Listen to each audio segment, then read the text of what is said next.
Ал құрметті достар, мінекей домбыраның құрылысымен таныс болған соң, домбыраның дыбысын келтіріп үйрену қажет. Неге? Себебі домбыраның дыбысын келтірмей жатып, күйлерді немесе әндерді ойнап кете беретін болсақ, ол кезде құлағымызға жағымсыз дыбыс естіліп, біз қалаған дыбыс шықпайтын болады. Сол себепті біз қазір ең бірінші домбыраның дыбысын келтіріп үйренеміз.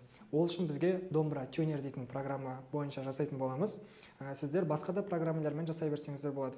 Ал біз өзімізге осы домбыраны дұрыстау үшін домбыра тюнер бағдарламасын қолданамыз. Домбыра тюнер бағдарламасында латын әріптерімен G және де D әріптері белгіленген. Бұл дегеніміз музыка тілімен айтатын болсақ, G ол соль, яғни астыңғы шек, ал D ол ре, яғни үстіңгі шек. Осы екеуін келтіретін боламыз. Міне астын келтіргенде қызыл жанып тұрады, ал бізге керекті нота G, яғни сол жанғанда бізге жасыл цвет жану керек.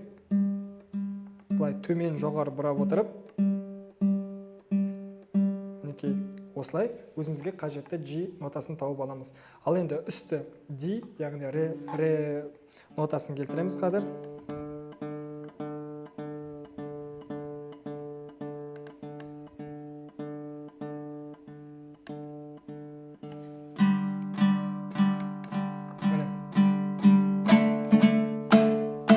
Міне бұл дегеніміз домбыраның дыбысы келді деген сөз.